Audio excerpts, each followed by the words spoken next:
Hi, it's Dorita here, and we're going to talk a little bit right now about the very, very basics of our number system and what the kids really need to understand when we get ready to talk about math.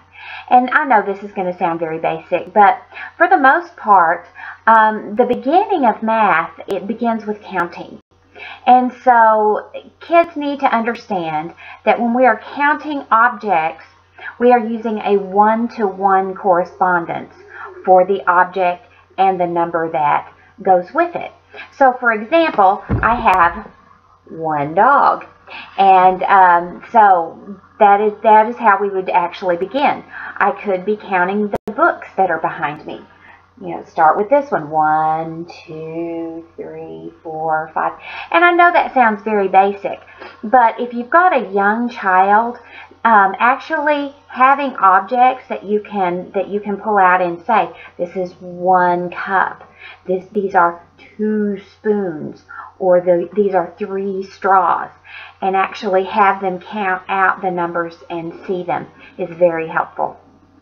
Another thing that kids need to be able to do is actually be able to visualize and understand groups of numbers without having to actually count each and every one of them. And one of the easiest tools to use whenever you're doing that, well, actually there are 2 really easy tools.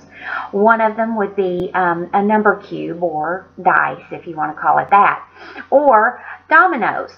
You know, the dominoes and the dice have numbers in specific patterns.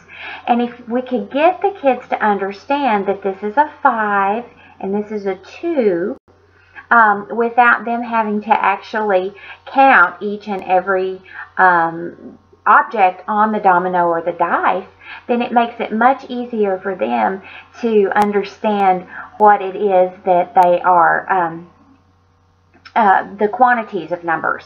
It's really surprising how many upper level elementary kids still want to count each and every little item on the dice or the dominoes to get a total. And so we need to have them actually group these, and this is called subitizing. And so that is something that's very important also.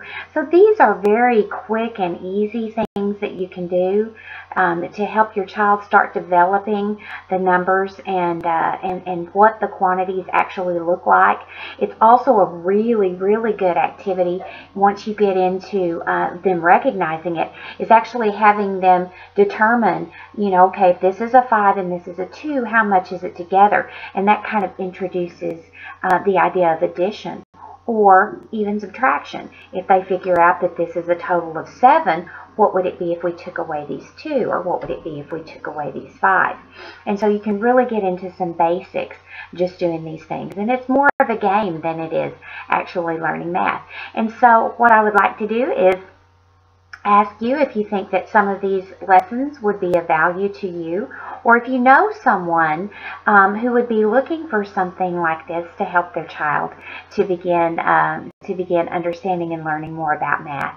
Please subscribe to my YouTube channel and follow my blog, because I would love to be able to share these things with as many people as possible, because I would love to be able to help our students and parents understand how we teach math now and how it's going to help us in the future.